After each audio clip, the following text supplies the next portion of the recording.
The COVID vaccine rollout in the U.S. is basically 50 different plans happening all at once. So thank you so much for taking the time to do this. For a look at how it's going in other states, I asked reporters in California, Colorado, Texas, Florida, and Ohio to explain what's working and what's not. Here in Oregon, I explained while we had some of the strictest lockdowns from the get-go, we also maintained a low number of COVID deaths, 52 deaths per 100,000 people. That number doubles or almost triples when you look at the other states on the panel. Texas is the highest with 148 deaths per 100,000 people. And Texas just lifted its mask mandate. Oregon has also done a decent job getting shots in arms, tied in 21st place using 82.5% of the doses we have. What's working in your state when it comes to the vaccine rollout? Mike Duffy is a reporter at ABC 10 in Sacramento. The government sent us 11.5 million doses, and we have used about 8.5 million of those. So that sounds pretty good, but we are 29th out of 59 states and municipalities.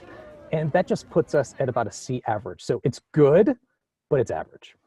Brad Stryker is a reporter at KVUE in Austin. Well, I've seen reports in several different cities and other states across the country that are having some issues with a lot of doses that are being wasted, either improper storage or other issues. I think that we see a relatively lower number, especially in our local area of Austin, seeing very few relatively of those doses being wasted. Chris Vanderveen is at KUSA in Denver. What about Colorado? What do you think the state has done right in terms of the vaccine rollout?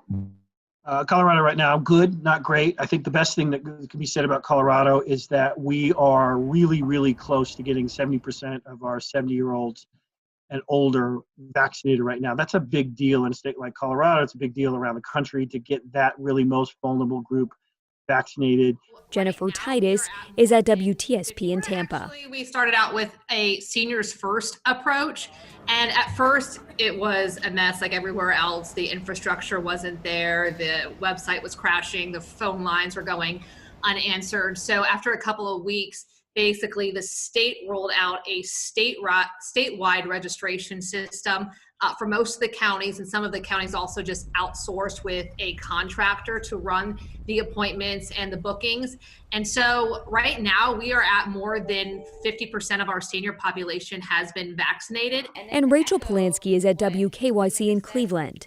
We targeted the most vulnerable first, being the frontline workers and the elderly in long-term care facilities. But I think that hurt us as well, because it's easier to stick a needle in anyone.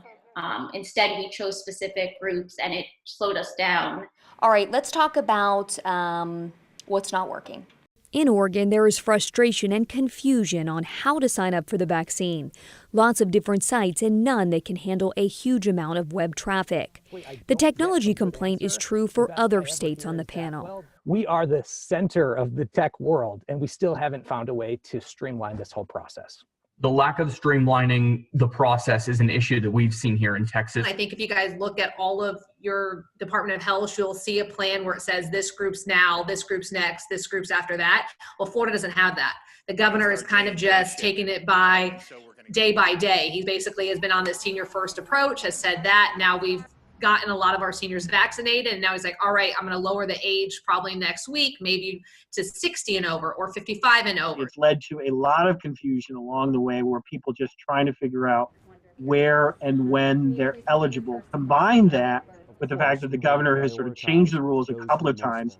Restaurant workers thought they would be getting vaccinated this week. That's now not going to happen. Grocery store workers are getting vaccinated starting at the end of the week here in Colorado. Rachel said Ohio's Governor Mike DeWine chose pharmacies to vaccinate seniors not in assisted living facilities, instead of setting up large vaccination sites like in Oregon. He thinks that it'll make the elderly more comfortable to go to a pharmacy instead of a place they haven't been before. But some critics say that also is hurting our numbers and contributing to our low ranking. So what are the biggest complaints in each state? In Oregon, Governor Brown prioritizing teachers over seniors tops the list. The point, the governor was hoping to vaccinate teachers first in order to get, students and teachers back in in the classroom and in-person learning.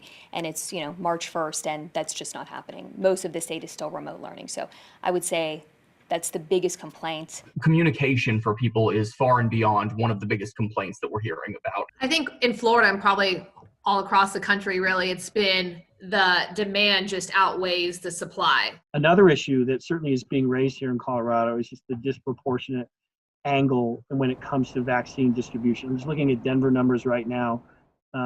People who identify as Hispanic or Latino made up close to 50% of all cases in the city and county of Denver. Roughly 1 out of every 2 cases in the city and county of Denver was Hispanic or Latino, yet they've only made up 9.1% of the vaccine distribution. That's a problem for the city. And because we're all reporters, we ended the panel with questions about the vaccine rollout officials in every state still need to answer. Why now? Why are we just thinking about these problems now? We knew that these vaccines were being developed a year ago. Why weren't we running war games like the Pentagon would about what could possibly happen? None of these seemed outlandish. None of these seemed far-fetched. We knew all of these could be problems. Old people don't know how to use computers? Shocking, right? And yet that's the problem, and that's the situation that we have. We have 50 states scrambling to figure this out 1 year in, and it's been messy. It was messy a year ago. It's still messy today. Okay, Cristin, so not a lot to brag about for any of the states. A lot of similarities in what everybody is doing wrong. What were the differences that you found that stood out? I would say the biggest difference is, hearing the percentages of seniors vaccinated in these other states. Colorado, they vaccinated 70% of people 70 and older. Florida, 50%, while Oregon is at 30%. And remember, 65 and up just started Monday.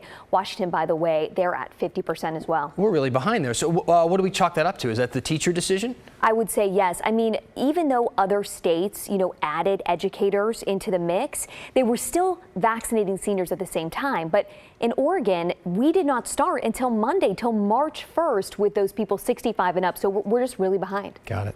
Cristin, thank you. You bet.